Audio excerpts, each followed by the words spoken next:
Après l'âge de 70 ans, chaque jour devient un trésor plus précieux. Le temps n'avance plus comme avant. Il ralentit, il s'écoute, il se savoure et il interroge. Combien de temps me reste-t-il vraiment? Cette question n'est pas une peur, mais une invitation. Une invitation à écouter, à observer, à vivre plus profondément.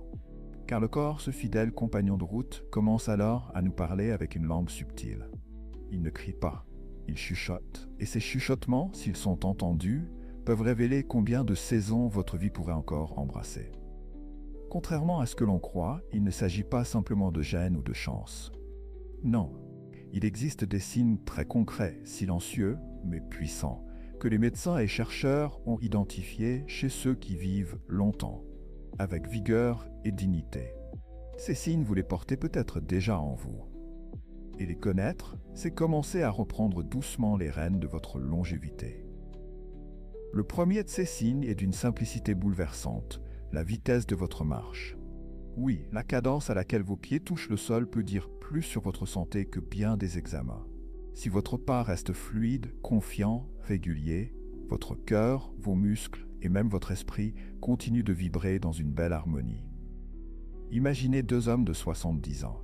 L'un marche chaque matin, sans effort, traversant la rue avec aisance, montant les escaliers sans hésiter. L'autre, lui, traîne les pieds, s'arrête souvent, manque d'équilibre. Ce n'est pas seulement l'âge qui les sépare, c'est l'énergie vitale encore présente ou déjà en retrait. Le ralentissement du pas n'est pas anodin. Il peut annoncer une fragilité musculaire, une circulation paresseuse ou des troubles neurologiques naissants. Mais le merveilleux, c'est qu'on peut toujours réapprendre à marcher avec légèreté. Chaque promenade, chaque pas dans le silence du matin est une offrande à la vie. Marchez. Marchez comme si chaque pas vous rapprochait non de la fin, mais d'une force retrouvée. Le second signe, tout aussi étonnant, réside dans la force de votre poigne. Une simple poignée de main, jadis si naturelle, peut aujourd'hui devenir un indice précieux. Un poignet ferme dit « je tiens bon ». Je suis encore là, enraciné, solide. A l'inverse, une prise molle peut trahir une perte musculaire invisible, une fatigue chronique ou un risque accru de chute. Nos mains racontent notre force intérieure. Si ouvrir un bocal devient difficile, si porter un sac vous épuise, ce ne sont pas des détails anodins. Ce sont des messagers.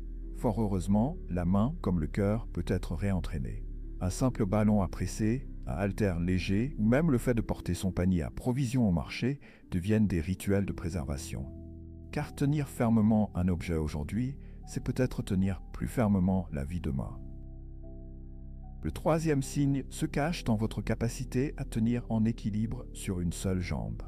Ce petit test, souvent oublié, est pourtant un miroir fidèle de votre état neurologique et musculaire. Tenez-vous debout, pieds nus. Fermez les yeux. Levez doucement un pied. Pouvez-vous tenir ainsi 10 secondes? Si oui, votre corps chante encore l'accord entre force et coordination. Sinon, ce n'est pas une honte. C'est un signal doux mais insistant. L'équilibre dépend non seulement de vos jambes, mais aussi de vos nerfs, de votre cerveau, de votre confiance. Le perdre n'est pas inéluctable. Des gestes simples, marcher en ligne droite, pratiquer le tai chi, faire quelques pas en arrière chaque jour, peuvent vous rendre cette stabilité, non seulement physique, mais aussi intérieure. Car tenir debout, c'est aussi symboliquement choisir de rester présent au monde, enraciné, vivant. Ces trois signes, votre vitesse de marche, la force de votre main, l'équilibre de votre corps, sont autant de révélateurs de la lumière qui habite encore votre temple intérieur. Et si l'un d'eux vous semble affaibli, ne voyez pas cela comme une fatalité, mais plutôt comme un appel.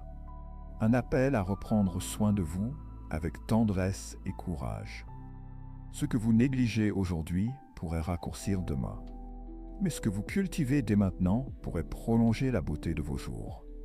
À travers ces indicateurs, la vie ne vous juge pas. Elle vous invite simplement à écouter, à ajuster, à aimer ce corps qui vous a tant donné. Car le véritable art de vieillir, ce n'est pas de rester jeune à tout prix. C'est de rester vivant, dans chaque geste, chaque souffle, chaque pas. Avant d'aller plus loin, prenez un instant pour vous abonner à cette chaîne et activer la cloche. Ainsi, aucun de nos conseils ne se perdra en chemin. Si vous faites déjà partie de cette belle aventure, tapez 1 en commentaire, juste pour dire bonjour. À mesure que les années passent, certaines fonctions que l'on croyait naturelles deviennent des messagères silencieuses de notre vitalité intérieure.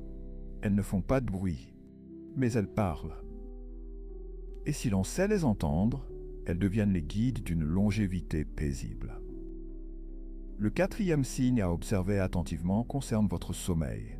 Ce n'est pas juste une question de fatigue ou d'insomnie, c'est une fenêtre sur la santé profonde de votre esprit et de votre corps. Car la nuit, lorsque les paupières se ferment et que le monde extérieur s'éloigne, votre corps, lui, commence à réparer, à régénérer, à purifier.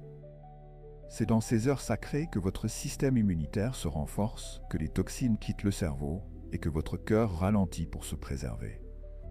Si vos nuits sont agitées, si le sommeil se brise en mille éclats, ou si vous vous réveillez plus fatigué que vous ne vous êtes couché, ce n'est pas à banaliser. Un sommeil désordonné est un cri discret du corps qui dit « je n'arrive plus à me reconstruire ». À l'inverse, un sommeil profond, régulier, naturel est une source de jeunesse intérieure. Il existe des gestes simples pour retrouver le chemin du repos. S'exposer à la lumière du matin, éviter les écrans à l'approche de la nuit, créer un rituel apaisant, prier ou méditer avant de s'endormir. Le sommeil est un jardin. Et comme tout jardin, il fleurit si vous en prenez soin. Reposez-vous avec douceur, car bien dormir, c'est vivre mieux, plus longtemps et plus sereinement. Le cinquième signe, quant à lui, vit dans votre rapport à la nourriture. Non pas ce que vous mangez uniquement, mais comment vous mangez et surtout si vous avez encore faim de vivre. L'appétit n'est pas qu'une fonction corporelle. Il est le reflet d'un feu intérieur, d'un désir d'exister, de goûter à la vie, de se nourrir pour continuer. Lorsque cet appétit s'efface, que la nourriture n'a plus de goût, que le corps maigrit sans le vouloir, c'est le signal que quelque chose d'essentiel s'est mis à manquer. Peut-être est-ce une carence physique. Peut-être est-ce une lassitude de l'âme. Dans les deux cas, ne le minimisez pas. Revenez au plaisir simple. Une soupe maison, un fruit mûr cueilli avec amour, un repas partagé dans le silence complice de deux âmes âgées. Offrez à votre corps ce dont il a besoin pour ne pas se consumer trop vite. Des légumes, des protéines douces, de l'eau claire, des huiles bienfaisantes. Et surtout, redonnez du sacré à l'acte de manger. Chaque bouchée peut être une prière. Chaque repas, un hommage à la vie encore présente. Mangez non pas seulement pour survivre, mais pour honorer la présence divine en vous.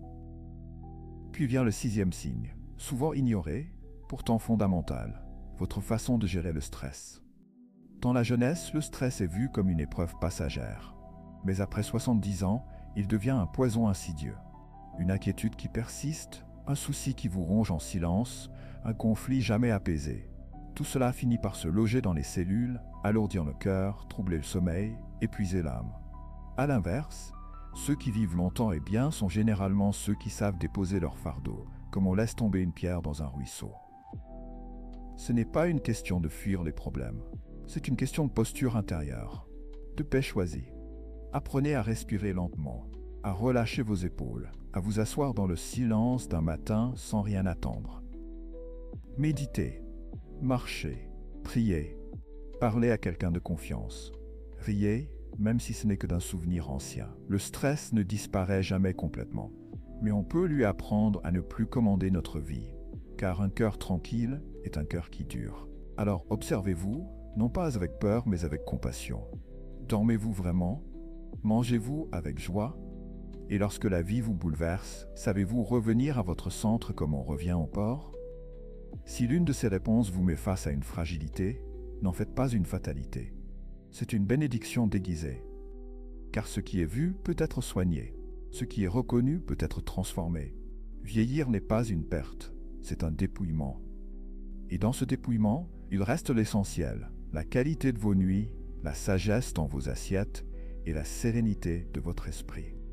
Le septième et dernier signe, peut-être le plus humain de tous, ne réside ni dans les muscles, ni dans le sommeil, ni dans l'alimentation. Il se niche dans un territoire plus subtil, mais infiniment puissant. Vos liens avec les autres. Après 70 ans, ce ne sont pas seulement les battements du cœur qui vous gardent en vie, mais la chaleur qu'il reçoit et qu'il donne. La science l'a confirmé à maintes reprises. Les personnes âgées qui conservent des relations sociales riches, vivantes, sincères, vivent plus longtemps. Pas uniquement en années, mais en qualité, en profondeur, en clarté d'esprit, en paix intérieure. A l'inverse, l'isolement, le silence prolongé, l'absence de lien agissent comme une érosion invisible. Sur l'humeur, sur la mémoire, sur l'envie de se lever chaque matin. Imaginez deux femmes du même âge. L'une, même seule chez elle, entretient des liens. Elle téléphone à sa sœur, participe à un club de lecture, discute avec son voisin au jardin. Elle rit, elle partage, elle écoute. L'autre, au fil des années, a laissé les ponts se rompre. Elle ne répond plus aux messages, elle regarde la télévision seule, elle s'enfonce dans une solitude qu'elle n'a pas cherchée, mais qu'elle accepte avec résignation. Cette différence invisible de l'extérieur fait pourtant toute la différence à l'intérieur. Car l'être humain est fait pour le lien. Même les plus discrets d'entre nous ont besoin d'un regard bienveillant, d'une oreille attentive, d'un moment partagé. Et si vous avez perdu des êtres chers, si vos amis sont partis avant vous, si vos enfants sont loin, cela ne veut pas dire que tout est fini.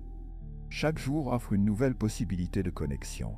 Un sourire, échangé avec un inconnu, une carte envoyée, un message laissé, un groupe local rejoint. Ce ne sont pas les grandes fêtes qui prolongent la vie, mais les petits gestes, faits avec authenticité. Rappelez-vous, une seule âme qui vous comprend vaut plus que 1000 présences silencieuses. La solitude n'est pas toujours un choix, mais l'ouverture, elle, peut le devenir. Et si vous sentez que vous vous êtes replié, refermé, éloigné, sachez qu'il n'est jamais trop tard pour tendre la main.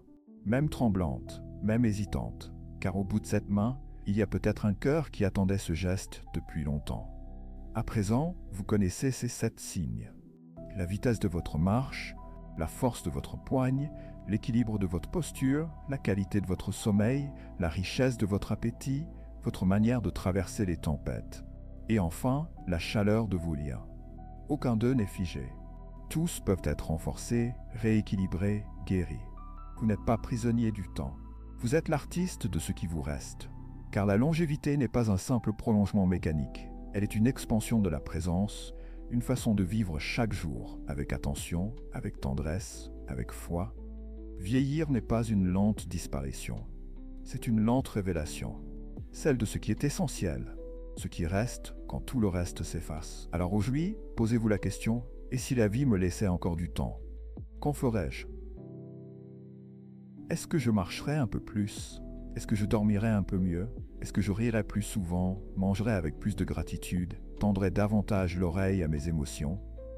Est-ce que je rappellerais cet ami d'enfance ou écrirais cette lettre jamais envoyée? Le vrai secret n'est pas de vivre éternellement, mais de vivre pleinement ce qui reste, avec dignité, avec courage, avec amour. Chaque pas plus léger, chaque poignée de main plus forte, chaque nuit plus douce, chaque repas plus vivant, chaque respiration plus paisible, vous rapproche de cette longévité sacrée qui ne se mesure pas qu'en années, mais en lumière. Et souvenez-vous, il n'est jamais trop tard pour améliorer ce qui compte vraiment.